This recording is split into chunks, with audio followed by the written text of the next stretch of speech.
Okay, ಈ ಮಧ್ಯೆ ನಿಖಿಲ್ ಕುಮಾರಸ್ವಾಮಿ ಅವರು ಕೂಡ ಮಾತನಾಡಿದ್ದಾರೆ. ಏನಂದ್ರೆ ಮಂಡ್ಯ ಜಿಲ್ಲೆಯ ಜನರ ನಾಡಿ ಮಿಡಿತವನ್ನ ನಾನು ಅರ್ಥ ಮಾಡ್ಕೊಂಡಿದ್ದೀನಿ ಅಂತ.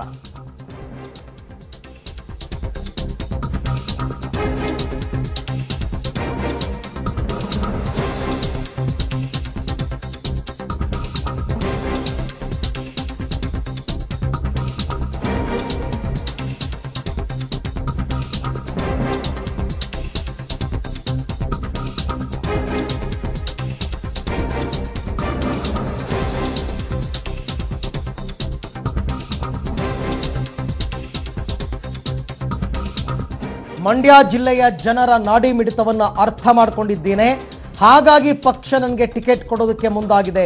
ಪಕ್ಷದ ವರಿಷ್ಠರು, ಕಾರ್ಯಕರ್ತರು ಮತ್ತು ಶಾಸಕರ ಜೊತೆ ಚರ್ಚಿಸಿ ತೀರ್ಮಾನಿಸಿದ್ದಾರೆ ಅಂತ ಮಂಡ್ಯ ಜನರ ಸೇವೆಗೆ ನಾನು ಸಿದ್ಧನಾಗಿದ್ದೇನೆ ಅಂತ ಶೃಂಗೇರಿಯಲ್ಲಿ ನಿಖಿಲ್ ಕುಮಾರಸ್ವಾಮಿ ಅವರು ಮಾತನಾಡಿದ್ದಾರೆ. ಯಾಕೆಂದರೆ ದೇವೇಗೌಡರು ಕೂಡ ಈಗಾಗಲೇ ಟಿಕೆಟ್ ಅನ್ನು ಘೋಷಣೆ ಮಾಡಿದ್ದಾರೆ. ಕುಮಾರಸ್ವಾಮಿ ಅವರು ಹೇಳಿದ್ದಾರೆ ಅಲ್ಲಿಗೆ ಆಲ್ಮೋಸ್ಟ್ ಎಲ್ಲವೂ ಕೂಡ ಪಕ್ಕಾ ಆಗಿದೆ. ಮಂಡ್ಯದಿಂದ ಮೈತ್ರಿ ಅಭ್ಯರ್ಥಿಯಾಗಿ ನಿಖಿಲ್ ಕುಮಾರಸ್ವಾಮಿ ಸ್ಪರ್ಧೆಯನ್ನು ಮಾಡ್ತಾರೆ ಅಂತಕ್ಕಂಥದ್ದು ಸ್ಪಷ್ಟ.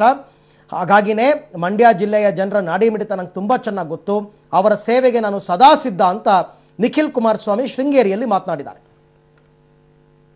ನಂಬಿಕೊಂಡಿರುವಂಥ ಒಂದು ದೇವಸ್ಥಾನ, ತಾಯಿ ಶಾರದಾಂಬೆ ಒಂದು ಆಶೀರ್ವಾದ ಪಡೀಲಿಕ್ಕೆ ಬಂದಿದ್ದೀವಿ. ಹಾಗೆ ನಮ್ಮ ಶ್ರೀಗಳೇನಿದ್ದಾರೆ ಅವರ ಆಶೀರ್ವಾದ ಪಡೀಲಿಕ್ಕೆ ಕೂಡ ಹಿಂದಿನಿಂದಲೂ ಶ್ರೀಗಳ ನಂಟು ಹಾಗೂ ದೊಡ್ಡವರ ನಂಟು ತುಂಬ ವರ್ಷಗಳಿಂದ ಇದೆ.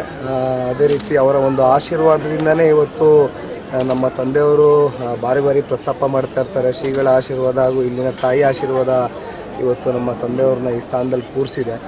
ಸೊ ಹಾಗಾಗಿ ಬರ್ತಾನೆ ಇರ್ತೀವಿ, ಪ್ರತಿ ವರ್ಷ ಬರಲಿಕ್ಕೆ ಪ್ರಯತ್ನ ಪಡ್ತೀವಿ. ಇವತ್ತು JDS ಪಕ್ಷ ತೀರ್ಮಾನ ಮಾಡಿದೆ. ಪಕ್ಷದ ವರಿಷ್ಠರು ಬಹುತೇಕ ಕಾರ್ಯಕರ್ತರುಗಳ ಜೊತೆ ಹಾಗೂ ಶಾಸಕರ ಜೊತೆ ಕೂತ್ಕೊಂಡು ತೀರ್ಮಾನ ಮಾಡಿದ್ದಾರೆ. ಭಾಳ ಮುಖ್ಯವಾಗಿ ಮಂಡ್ಯ ಜನತೆಯ ನಾಡ ಮಿಡಿತಗಳನ್ನ ಅರ್ಥ ಮಾಡ್ಕೊಂಡು ಇವತ್ತು ಪಕ್ಷ ಇವತ್ತು ಟಿಕೆಟ್ ಕೊಡುವ ವಿಚಾರವಾಗಿ ಮುಂದೆ ಬಂದಿದೆ. ಸೊ ಹಾಗಾಗಿ ಮುಂದಿನ ದಿನಗಳಲ್ಲಿ ಮಂಡ್ಯ ಜನತೆಯ ಸೇವೆ ಮಾಡಲಿಕ್ಕೆ ಮುಂದಿನ ದಿನಗಳಲ್ಲಿ ರೆಡಿಯಾಗಿದೆ. ದೇವೇಗೌಡರ ಕುಟುಂಬ ಏನೋ ಈಗಾಗಲೇ ಯಾವ್ಯಾವ ಕ್ಷೇತ್ರಕ್ಕೆ ಯಾವ್ಯಾವ ಅಭ್ಯರ್ಥಿಯನ್ನು ನಿಲ್ಲಿಸಬೇಕು, ಅದರಲ್ಲೂ ತಮ್ಮ ಕುಟುಂಬದಿಂದ ಯಾರ್ಯಾರನ್ನ ನಿಲ್ಲಿಸಬೇಕು ಅನ್ನೋದಕ್ಕೆ ಒಂದು ಕ್ಲಿಯರ್ ಪಿಕ್ಚರ್ ಅವರಿಗೆ ಸಿಕ್ಬಿಟ್ಟಿದೆ. ಯಾಕೆಂದರೆ ಅವರು ಆಗಲೇ ತೀರ್ಮಾನ ಮಾಡಿದ್ದಾರೆ ಮಂಡ್ಯದಿಂದ ನಿಖಿಲ್ ಮತ್ತು ಹಾಸನದಿಂದ ಪ್ರಜ್ವಲ್ ರೇವಣ್ಣಗೆ ಟಿಕೆಟ್ ಕೊಡಬೇಕು ಅಂತಕ್ಕಂಥದ್ದು. ಹಾಗಾಗಿ ಇವಾಗ ಶೃಂಗೇರಿಯಲ್ಲಿ ಚಂಡಿಕಾ ಯಾಗದಲ್ಲಿ ಕೂಡ ದೇವೇಗೌಡರ ಕುಟುಂಬ ಪಾಲ್ಗೊಂಡಿದೆ. ಮುಖ್ಯಮಂತ್ರಿ ಕುಮಾರಸ್ವಾಮಿ, ಅವರ ಪತ್ನಿ ಅನಿತಾ ಕುಮಾರಸ್ವಾಮಿ, ನಿಖಿಲ್ ಕುಮಾರಸ್ವಾಮಿ ಎಲ್ಲರೂ ಕೂಡ ಈಗಾಗಲೇ ಶೃಂಗೇರಿಯಲ್ಲಿ ಇದ್ದಾರೆ, ಚಂಡಿಕಾ ಯಾಗದಲ್ಲಿ ಪಾಲ್ಗೊಳ್ತಾ ಇದ್ದಾರೆ. ಈ ಸಂದರ್ಭದಲ್ಲಿ ನಿಖಿಲ್ ಕುಮಾರಸ್ವಾಮಿ ಕೂಡ ಮಾತನಾಡಿದ್ದಾರೆ. ನಮ್ಮ ಪಕ್ಷದ ವರಿಷ್ಠರು JDSನ ಕಾರ್ಯಕರ್ತರು ಹಾಗೂ ಶಾಸಕರ ಜೊತೆ ಚರ್ಚಿಸಿ ತೀರ್ಮಾನಿಸಿದ್ದಾರೆ, ಹಾಗಾಗಿ ನನಗೆ ಟಿಕೆಟ್ ಕೊಟ್ಟಿದ್ದಾರೆ ಅಂತಕ್ಕಂಥದ್ದು ಅವರ ಒಂದು ವಾದ.